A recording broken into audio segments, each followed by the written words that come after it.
What's up, guys? Welcome to Care Coach Lead. This is Andrew Frezza with Melissa Dixon, and today we're going to talk about how to coach the split jerk and specifically how to progress and regress the split jerk to make sure that your athletes get the most out of it whenever you have it in a class or one-on-one setting. Okay, so we're going to be talking about the ways to think about progressing through the different movements, and we're going to talk about what ideal stance looks like and how to have simple ways that you can achieve that and get an entire class to find their appropriate stance and to be able to nail it time and time again. Okay, so let's start by talking about these progressions, and that's going to lead us into what that ideal stance looks like. So first and foremost, the biggest mistake I see with coaching the split jerk is if we don't at least let athletes find a really good ideal position when they get to choose it in a static setting, we have no hope of them ever doing it in a dynamic fashion. So before we start to have them split and move their feet and add load, we should just let them choose their stance and see if that stance looks good, okay? So what we want to look at with Mel, you can go ahead and actually do a split and then just hold there. Good, so that's one way to find it where she does a split. Another way we like to do it is if we ask an entire class to go into a lunge position. So you just ask them to get normal lunge position, 90-90 on the ground, and then we ask them to curl their toes under and then lift up about 6 to 12 inches wherever they're comfortable. That is also going to help them find this position. Now, what we're looking for points performance-wise is one of the keys is going to be a vertical front shin, so knee stacked directly on the ankle. The back foot is where you're going to see the biggest mistakes. If that foot collapses down where the heel goes in, show us that heel collapsing down all the way to the floor that way, yeah. You're going to see it all the way on the ground that way. You're a lot of times going to see it go this way as well, where that athlete is kind of like just lazy with that back foot. But we want to make sure that you're on the toe, you're on the ball of your foot, the heel is up, it's pointed in the direction of the knee coming forward this way, and it's not super narrow either. So we want to have about a shoulder width wise, okay? So if you turn to face the camera there, shoulder width, so we have a nice wide base in addition to a long base that we're achieving here. Okay, so those are the points of performance that we want to nail, and we want to start by just allowing our athletes to get to that position and see what it looks like.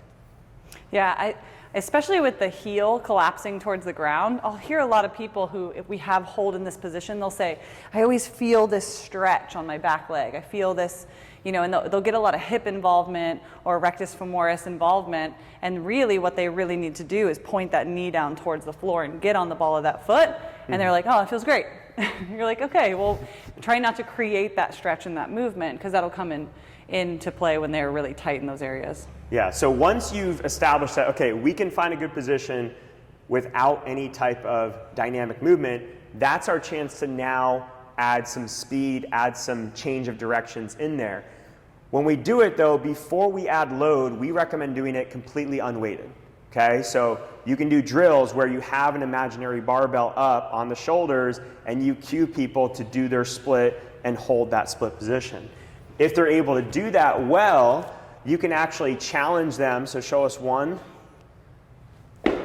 there. So if that looks pretty solid, you can actually challenge them to come to a spot on the floor and use an X on the floor. So we marked it off with duct tape, but this could literally just be a seam in your matting on the floor where they set it up directly under their body. And this is going to check two things. This is going to allow them to see on their split, did they stay relatively centered front to back? Also, from this view, do they have good enough space on each side, 4 to 6 inches on each side of that line, so they're creating that wider base in addition to the length in that base. Okay, so they're going to be able to self-correct if you have them go into a spot on the floor where those lines are present. I really see the lines on the floor correcting a lot of those athletes who typically step and lunge forward. You'll see a lot of people either gross forward or gross backwards, however they travel, to be able to correct those things and give them some type of spatial awareness of there's this thing under me that I'm trying to stay aligned with, where they don't have that if you don't have it's not tactile, but it's like subconsciously a tactile cue for them. Yeah. So once we've established that they can move there at a normal or slow pace, before we add weight, I like to see them add speed first. So speed doesn't have to be the absolute fastest they can go or necessarily comparable to the absolute best athletes in the gym, but can they start to add speed for them? Can they go 10% faster? Can they look like they're moving with a purpose? And if they're not, don't add load until they are able to do that. Once they have the speed, then we can add load, and at each load that we add, we want to make sure that we establish some level of that speed again before we go to the next load. Okay, so it's really common for a client to start to slow down their movement or to start to miss their position. They start to collapse their back foot again. They start to just catch really tall and they're not bending that back knee and achieving that vertical shin. They're jumping forward again, what we showed you on the lines. If at any of those things happen, we need to regress to then progress again. Okay, so we might have to go back to unweighted. We might have to go back to a lighter load and establish a good solid base with speed before we go to the next load. Yeah, I think it's important to add too that since we're talking about this, you know, kind of in a warm-up style where we're progressing from a static hold as a coach, asking them to hold it, then we're adding the speed or the load. Anytime we're doing that, you also want to make sure that they're able to replicate it across a couple of reps. So if you see changes in those reps and they, you know, even before you add weight, it doesn't get weird, but maybe on the 5th rep it gets weird, 6th rep it gets weird. We know they're breaking down before you add load.